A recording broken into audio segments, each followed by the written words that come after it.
Et salut tout le monde, bienvenue dans cet avant-match de la rencontre entre Metz et l'OGC Nice, les Messins qui se déplacent du côté de la Côte d'Azur pour espérer avoir une relance, puisque les derniers résultats du FC Metz n'ont pas été jolis. Le contenu n'a pas été aussi très joli, avec comme point d'orgue bien sûr cette défaite dans le derby contre Strasbourg qui nous aura un peu déclenché un peu de colère, un peu de dégoût, enfin des sentiments un peu mitigés, et donc on espère que ce déplacement va être assez bénéfique pour l'équipe en termes de résultats, parce que on va en parler par la suite, mais il y a quelques petites choses qui peuvent nous avantager dans ce match contre le GC Nice. Pour parler de ce match, j'ai avec moi Monsieur Grenat Forever. Comment vas-tu, Grenat Forever ? Bonjour Monsieur Socket, écoute, ça va bien, bientôt les vacances, donc ça va bien. Ah oui, c'est vrai que Monsieur Grenat Forever dépend des vacances scolaires dans son activité professionnelle, et donc il est forcément, il est un peu dépendant de cela, et donc forcément avec cette arrivée des vacances, il est en pleine forme. Avant bien sûr de parler du match en lui-même, donc petit rappel, donc ce match qui aura lieu ce dimanche 15h, encore une fois, les informations vous les avez à l'écran. N'oubliez pas bien sûr que le programme de cet avant-match, vous l'avez également à l'écran avec l'emplacement de toutes les parties. Vous avez dans la description si vous voulez directement cliquer dans la partie qui vous intéresse. N'hésitez pas à le faire, c'est fait pour vous. Autre chose bien sûr, n'hésitez pas à vous abonner à la chaîne YouTube. Voilà, pour nous soutenir, ça fait énormément plaisir d'avoir votre soutien. Et un grand merci à ceux et celles qui se sont abonnés ou qui vont s'abonner à la suite de cet avant-match. Un grand merci d'avance. Autre chose, pour ce match, on attend vos pronostics. Donc les commentaires, vous nous donnez votre pronostic pour ce match entre Nice et le FC Metz. Avec Grenat Forever, on va bien sûr, comme vous avez pu le voir dans le programme, donner notre pronostic à la fin de cet avant-match. Est-ce que tu es prêt, Grenat Forever ? Toujours. Tu es toujours prêt. Donc nous partons tout d'abord avec un petit coup d'œil sur le classement, puisque la situation des deux équipes, elle est effectivement pas la même si certains diront qu'il n'y a que 6 points d'écart entre Metz et le GC Nice, et donc le FC Metz qui est à l'heure actuelle sur le classement pris avant les matchs de cette 26e journée, donc beaucoup de choses peuvent changer au moment où vous allez voir cet avant-match, mais avant le début de cette journée du week-end, on a un FC Metz qui est 8e avec 35 points, et le GC Nice qui est 14e avec 29 points. Des informations intéressantes, Grenat Forever, sur cette équipe de Nice, parce qu'on va un peu parler de son état de forme, mais une équipe de Nice qui... Alors, est-ce qu'elle est un peu plombée, tu sais, par notamment sa campagne européenne qu'elle avait un peu abordée, tu vois, en début de saison. Le fait est que cette équipe de Nice, Grenat Forever, qui a aussi connu un changement d'entraîneur, puisque Vieira n'est plus l'entraîneur de l'OGC Nice, quand même, depuis maintenant quelques temps, fait que cette équipe dans une situation pas simple au beau milieu de la deuxième partie de tableau. Non, pas simple, même le fait d'avoir changé d'entraîneur, ça leur a pas forcément donné le coup de boost tant espéré. On avait peut-être eu l'impression, à un moment donné, la victoire contre Angers, ça aurait pu leur donner un peu des ailes, mais derrière, ils rechutent encore une fois, puis ça, combiné aux absents qu'ils ont un peu comme nous à chaque match, etc., fait qu'ils n'arrivent pas à sortir de cette spirale négative où ils sont plongés depuis qu'ils sont sous Patrick Vieira et même avec leur nouvel entraîneur. Ouais, bien sûr, tu fais bien de parler de leur tendance au niveau des résultats. C'est vrai que Nice est une équipe qui, en termes par exemple, de victoire, donc sa dernière victoire, tu l'as rappelé, c'était à domicile contre Angers, une victoire 3-0. Mais bon, si vous remontez sur la période, par exemple, depuis le début de l'année, Nice a gagné seulement que 2 matchs, un à domicile, un à l'extérieur, une victoire à l'extérieur contre Lens, et donc la victoire contre Angers à domicile. Pour le reste, on n'a que des défaites, à part un match nul, contre nous, d'ailleurs, contre le FC Metz, c'était au stade Saint-Symphorien. Et donc cette équipe de Nice, tu dis bien, elle a des problèmes d'effectifs, on va l'aborder juste après, notamment sur l'aspect composition d'équipe, mais dans les résultats en ce moment, c'est très compliqué pour cette équipe de Nice, qui en plus essaie de trouver un rythme, mais le problème c'est que tu vois, dès que tu as un résultat positif, derrière tu replonges, et en plus, alors certains vont me dire leur calendrier est pas simple. C'est vrai que quand tu regardais leur calendrier, Grenat Forever, notamment depuis 6-7 matchs, tu jouais quasiment, c'est pas compliqué, que des équipes de la première partie de tableau, excepté finalement Saint-Etienne. Mais tu jouais Bordeaux, tu jouais Lens, tu jouais Angers, tu jouais Monaco, Paris et Marseille. Tu vois. Donc est-ce que ça a peut-être un rôle aussi dans les résultats qu'ils obtiennent? Le fait est qu'aujourd'hui, il s'en manque cruel de points avec la problématique, et là c'est un peu c'est pour ça que je vous montre le classement, la problématique qu'aujourd'hui toutes les équipes derrière Nice, de la 15e à la 19e place, sont tous en train d'essayer de repartir vers l'avant. Même les 18e, 19e ont commencé un peu à se stabiliser avec une victoire pour Nîmes dernièrement, mais aussi Nantes qui a eu une victoire le week-end d'avant et qui là vient d'obtenir un match nul contre l'Olympique de Marseille. Donc toutes les équipes qui sont derrière Nice sont à l'heure actuelle en train de repartir vers l'avant. Et donc il y a un peu danger parce que attention quand même, si jamais des Nantes commencent à vraiment se réveiller, si t'es Nice, tu commences à patauger et ça peut très très vite s'accélérer, même s'ils ont une petite marge. À l'heure où on parle, ils ont une marge de 6 points, je crois, sur Nantes, sur Nantes 18e et Lorient également, mais Lorient a des matchs en moins, donc c'est à relativiser. En tout cas, c'est ce qu'on pouvait dire pour Nice. Pour Metz, Grenade Forever, petit rappel bien sûr sur l'état de forme actuel du FC Metz qui, comme vous l'avez certainement vu, a donc perdu contre Strasbourg le week-end dernier, a perdu contre Saint-Etienne le week-end d'avant, et donc voilà, il n'y a plus de victoire côté FC Metz depuis cette victoire contre Brest, 4-2 à Brest. Et donc les Messins qui sont sur 3 matchs sans victoire. Situation qui, je vous le rappelle, on avait connu cette saison allez, on va dire à peut-être 3 reprises si on prend le tout. C'est-à-dire qu'il y a le début de saison, on a 3 matchs sans victoire où c'était 3 défaites. On a eu aussi cette période post-Nîmes. On se souvient qu'on a faveur post-match Nîmes-Metz où on fait nul Dijon, nul Nantes, défaite Brest, défaite Lyon et nul Strasbourg. Notre plus grosse série de non-victoires. Exactement. Et derrière, tu vois, on était reparti vers l'avant avec une victoire contre Montpellier et Lens. Mais derrière, Rennes, à la fin de l'année 2020, tu le perds. Et tu fais 2 matchs nuls pour commencer l'année 2021. Même si c'était la fin de la phase aller, c'est un petit peu compliqué. Mais c'est vrai que c'est rare de connaître une période qui va au-delà, tu vois, de 3 matchs sans victoire. Enfin, qui va plus que 3 matchs sans victoire. 4 matchs sans victoire, on a connu ça qu'une seule fois. Mais on espère que ça va repartir de l'avant. Ah bah on espère, c'est comme tu as dit. La dernière fois qu'on a fait 3 matchs sans victoire, on a enchaîné sur 3 victoires. On espère la même chose, soit dans les résultats ou dans le contenu. Ça, surtout vu qu'on va parler des absents côté niçois. Surtout vu les formes des deux équipes à l'instant T. C'est clair, tu as entièrement raison là-dessus.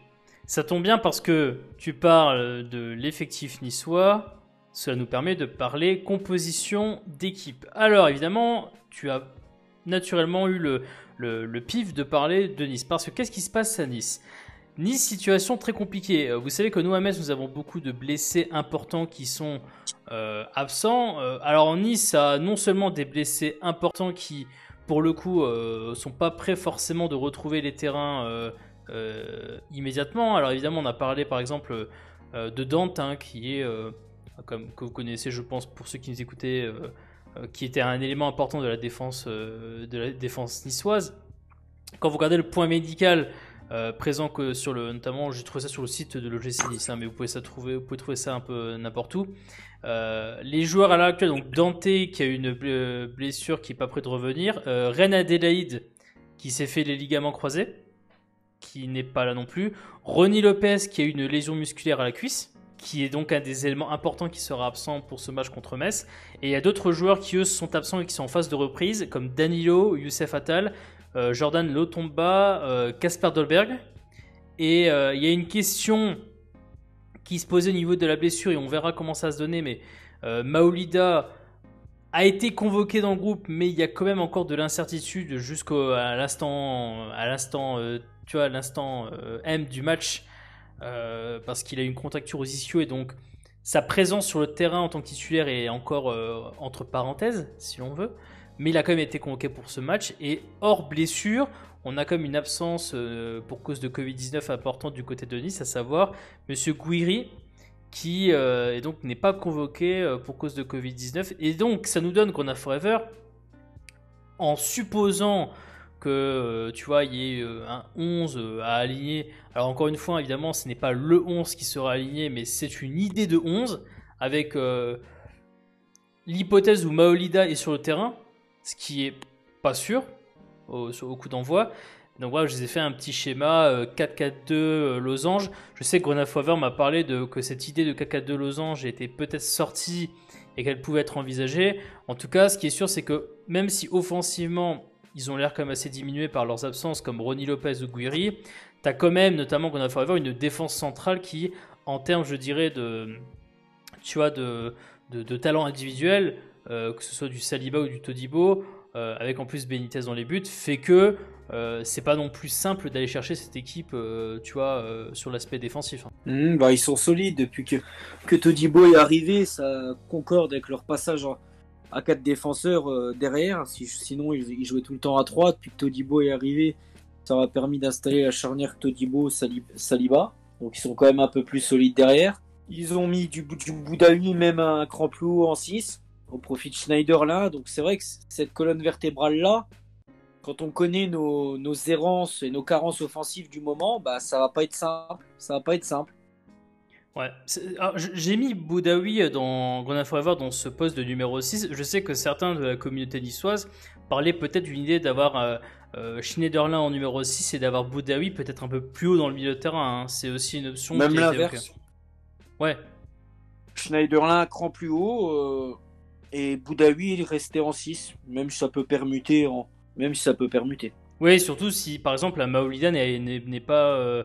Alors est-ce que soit tu décides de mettre un Maolida aux côtés d'un des jeunes, puisque Endoy et Selouki sont un peu les deux jeunes pressentis qui peuvent être sur le 11. Tu vois, si tu veux pas mettre les deux jeunes et que Maolida est disponible, mettre Maolida avec l'un de ces jeunes, dans ce cas-là, ça te libère une place et intégrer Schneiderlin dans le milieu de terrain. Tu vois, c'est une possibilité, mais c'est vrai qu'eux aujourd'hui, ils sont, notamment sur la question offensive, ils sont un petit peu embêtés. Est-ce qu'ils vont prendre le risque de faire confiance à des jeunes pour vraiment tenir cette attaque, ou au contraire, est-ce qu'ils vont essayer de bricoler? C'est pas simple. C'est clairement pas simple. Et en tout cas, on surveillera attentivement sur le terrain au coup d'envoi ce que va nous proposer cette équipe de Nice. Évidemment, on va passer beaucoup plus de temps à parler du FC Metz, puisque le groupe a été annoncé également ce samedi soir, sans surprise. Un groupe qui, je vous rappelle, est mené par un entraîneur qui a prolongé son aventure côté FC Metz. Pendant encore 3 ans, nous allons devoir supporter les cris d'Antonetti sur ces joueurs qui ratent le replacement défensif, par exemple. Oui, bien sûr, mais c'est du bonheur, bien sûr. Mais en tout cas, donc, ce groupe a été convoqué, groupe de 20 joueurs, pas de surprise dessus. Il y avait des interrogations sur la semaine avec des joueurs qui, par exemple, n'avaient pas fait des entraînements comme Oukidja. Oukidja est quand même bien convoqué, donc normalement, tout devrait bien se passer. Pour le reste, donc on est un peu sur cette ligne habituelle dans le groupe. Et donc pour le 11 qu'on a Forever. Parce que là, le 11, il faut aussi prendre en compte ce qui s'est passé contre Strasbourg et contre Saint-Etienne. Il y a plusieurs idées qui sont évoquées. Tout d'abord, Grenade Forever, comme la semaine dernière d'ailleurs, même débat. Le poste de latéral gauche. Parce que naturellement, le latéral gauche du match contre Strasbourg qui a été Thomas Delaine a été plutôt, je vais pas dire brillant, faut pas exagérer, mais il a été très très très bon, au point de même marquer un but. Donc offensivement, il a été très très bon. Pareil, Grenade Forever. Est-ce que Antonetti se dit, ça serait un peu vache de sortir Delaine du 11 au vu de ce qu'il fait contre Strasbourg? Parce que, par exemple, je ne sais pas, la hiérarchie a été décidée que Hudol serait numéro 1 cette saison, ou est-ce que tu te dis, bah non, en fait, voilà, il faut rester sur la continuité de ce que je vois contre Strasbourg, même si tu as peut-être un équilibre offensif-défensif moindre avec un Delaine, mais toi, c'est quoi? Je sais pas, je te demande, mais bon, tu vas me dire, oui, c'est Delaine dans tous les cas, mais si tu veux un peu... Tu veux supporter ton joueur, c'est ça que je veux dire. Non, mais moi, je me dis... vu les absences sur les côtés offensifs, côté niçois, et l'absence d'un latéral comme Attal, en fait, que ça soit offensivement Delaine peut mettre à mal Pelmar, et défensivement, il sera moins exposé que s'il aurait eu du Amine Gouiri ou du Ronny Lopez. Là, c'est même pas sûr que Nice, en 4-4 de losange, joue forcément avec un ailier, donc il aura certainement, Thomas Delaine, le couloir tranquille, il aura peut-être même pas besoin de défendre, en fait. Donc j'ai envie de te dire, dans un schéma-là, je ne verrais pas l'utilité en fait de rajouter un Mathieu Idol. Ouais, dans l'esprit du jeu, quoi. Tu dis, dans l'esprit du jeu, Delaine fait très bien l'affaire. Et je dis ça en mettant de côté les aspects de hiérarchie, de ouais, Idol était le numéro 1, dans tous les cas, enfin voilà. Ah, mais pour moi, la hiérarchie a basculé la semaine dernière. On attendait cette réponse dimanche, vu que les deux avaient joué en couple. Pour moi, la hiérarchie a basculé dimanche. Mais après, là, je parle par rapport à l'effectif niçois décimé. Comme Frédéric Antonetti aime bien aussi s'adapter à l'adversaire. Moi, vu ce que j'aurais à présenter côté niçois, je pense que mettre Thomas Delaine, ça coule de source. Bah écoute, hein, réponse bien évidemment ce dimanche 15h et on verra bien quel sera le choix d'Antonetti sur ce poste de piston gauche. Autre situation, Grenat Favre, c'est le milieu de terrain. Parce que même si sur le papier, voir un Sarr, Maïga aligné ne devrait pas être une grande surprise, il y a quand même des questions qui m'intriguent. Alors je vous préviens tout de suite, le milieu de terrain sera la zone que je vais surveiller en grande priorité sur ce match entre Nice et Metz. Hein, parce que je ne vais pas vous inquiéter que le fait d'avoir ce milieu de terrain beaucoup moins impactant, notamment dans la récupération de balles, être beaucoup moins, je dirais, comment je peux dire ça, au soutien de la défense. Surtout avec ce sentiment d'avoir la défense un peu laissée libre à elle-même. Tu vois, me fait penser que c'est pas forcément rassurant ce qui se passe à l'heure actuelle. Alors, il y a aussi le fait que Grenat Forever, on en parlera bien sûr, mais Maïga ne sera normalement pas présent pour le match d'après. C'est pas normalement, c'est sûr. Oui, c'est même sûr. C'est pas à exclure qu'un Victorien Angban rentre durant le match, tu vois, pour remplacer l'un des deux du milieu de terrain. Pour lui redonner du rythme.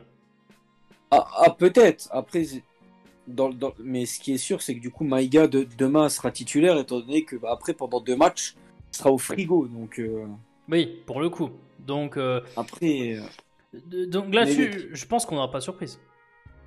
Après, ça va dépendre de la forme de Sarr. Hein. Sarr est dans le groupe. Est-ce que Frédéric Antonetti va pas vouloir plutôt le laisser un peu au frigo et rentrer en cours de match?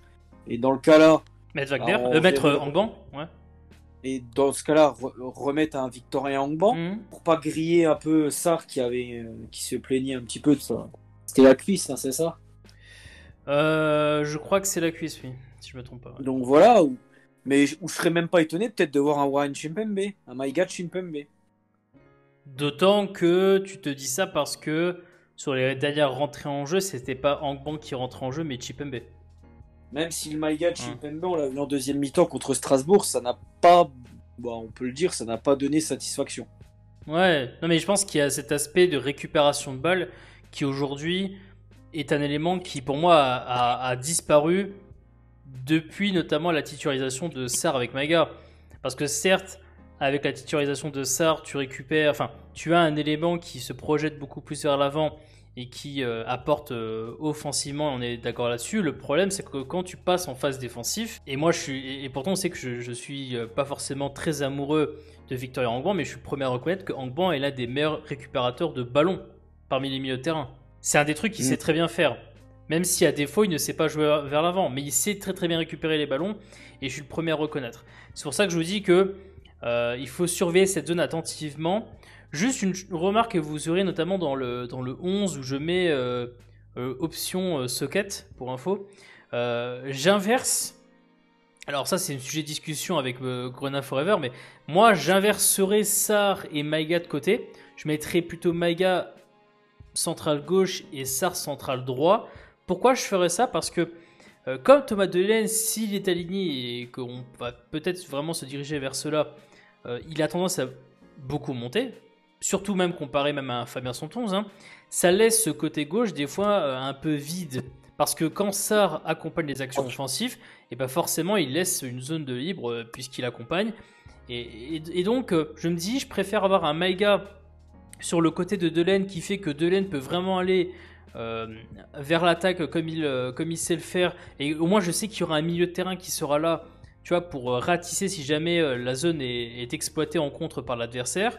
Et de me dire que finalement, ben, vu que des fois tu as tendance à jouer avec notamment un ailier droit, tu vois, enfin avec un joueur qui est plus ailier droit, avec un Santos qui est peut-être un peu plus prudent qu'à Thomas Delaine, tu peux te permettre de laisser Sarr plutôt sur le côté droit et donc le laisser beaucoup plus libre. Voilà. Donc ça c'est un peu une idée que j'ai qui aurait pu améliorer la situation, mais encore une fois on attendra de voir sur le terrain ce que ça va donner parce que c'est peut-être l'un des éléments qui aujourd'hui m'inquiète le plus, c'est le milieu de terrain, paradoxalement. Et donc j'espère que ça va se régler, notamment tous ces soucis de récupération de balles qui me gênent à ce niveau-là. Autre chose à signaler, c'est bien sûr que Boulaya, comme vous savez, sera toujours présent pour mener l'attaque. L'attaque, justement, Grenade Forever, là aussi. Est-ce qu'on va se retrouver avec un énième duo d'attaquants? Grosse question. Ah bah ça c'est l'incertitude à chaque match. Pour moi, vu la performance du duo de Strasbourg, ça va encore changer. C'est même une certitude que ça va changer. Donc est-ce qu'il va vouloir revenir entre guillemets au duo qui a fonctionné le mieux, c'est-à-dire Iseka Gay, même si je suis le premier à le constater, les deux ne sont pas dans une forme étincelante en ce moment, mais autant revenir à ce qui a fonctionné et à ce qui fonctionne après en sortie de banc. Notamment Wagner et Yann. Hein. Voilà, donc... Ouais, parce que il faut reconnaître une chose. Moi, je suis le premier aussi à des fois critiquer le contenu d'un match d'un Leia Iseka. Le fait est, et désolé d'en énerver certains, mais Leia Iseka est le joueur le plus réaliste que l'on a actuellement sur l'attaque. Ça, je suis désolé, mais c'est un fait qui est indéniable. Il est beaucoup plus réaliste que Wagner, que Gaï, et beaucoup plus réaliste qu'un Yad. Et en plus, ben ouais, il le fait...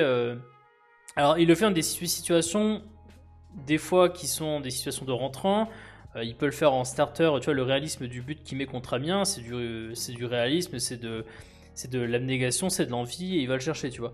Mais aujourd'hui, c'est vrai qu'on a toujours ce débat de qui peut démarrer un match, qui peut pas démarrer un match. Autant l'habituel starter que l'on a connu pendant quelques temps à Lamine Gueye aujourd'hui a pas mal de difficultés forcément à retrouver, je dirais, son niveau d'impact sur les défenses qu'il avait notamment dans la première partie de saison, ce qui est un peu dérangeant d'ailleurs. Et aujourd'hui, ouais, il y a une question, c'est que tu as des jeunes comme Yad qui, tu vois, ont du talent, mais sont pas forcément prêts à démarrer un match, et t'aimerais les garder en remplaçant. Et puis il y a le cas Wagner, Diaz, Grenade Forever, on sent très bien ils sont aujourd'hui un peu entre, tu sais, le cul entre deux chaises. Est-ce qu'on doit le mettre en starter? Ou est-ce qu'on doit le mettre en remplaçant et donc en impact player sur une rentrée? Je suis sûr que même toi, par exemple, aujourd'hui, tu sais pas un peu sur quel pied danser sur ce sujet-là. Hein. C'est compliqué, c'est compliqué. On avait pensé qu'à Brest, il y avait peut-être eu un déclic, mais au final, je me dis que c'est grâce un peu à la physionomie du match, à ce que Brest nous a montré. C'était bien pour Wagner de rentrer dans ce type de match, en fait. Donc, je sais pas ce qui va être fait, mais c'est vrai que d'un match à l'autre, dans tous les cas, il est titulaire et le match d'après, il est remplaçant. Ou c'est l'inverse. Donc, la logique veut que s'il a été titulaire contre Strasbourg, il commence sur le banc le match d'après. Oui. C'est ce qu'Antonetti nous fait à chaque fois en ce moment avec lui. Donc, c'est une fois titulaire, une fois remplaçant. Une fois titulaire, une fois remplaçant. Ce qui d'ailleurs, un jour, nécessitera certainement un gros débat de cette incertitude sur l'attaque, hein, de ne pas avoir de hiérarchie au niveau de l'attaque, est peut-être plus un problème qu'un avantage. Hein, parce que même si ça donne du temps de jeu à beaucoup de monde, c'est très problématique pour assurer une continuité sur la performance de tes attaquants. Et là, c'est vrai que, vous voyez, le débat que l'on a là sur l'attaque, aujourd'hui, on peut imaginer tellement de combinaisons, mais malheureusement, aujourd'hui, aucune combinaison ne donne vraiment satisfaction. Et c'est là le plus gros problème, c'est qu'on a du choix, mais on a un peu du choix pourri, en fait. C'est ça qui est un peu embêtant. En tout cas, on verra ce que fera Antonetti, bien sûr, sur son choix de l'attaque, mais aussi, comme vous l'avez vu, sur le choix du 11 de départ. Pronostic, maintenant qu'on a Forever. que peux-tu nous dire sur ton pronostic pour ce match? Je rappelle avant que tu donnes ta réponse, comme ça je te laisse le temps de réfléchir, que ceux qui nous écoutent, vous pouvez mettre votre pronostic dans les commentaires bien sûr, hein. N'hésitez pas à le mettre pour que l'on puisse un peu débattre du résultat que vous anticipez les uns et les autres. Quel est ton pronostic Grenade Forever? Dis-le-moi. Victoire 1-0, dans la douleur, mais victoire. J'ai déjà dit ça la semaine dernière.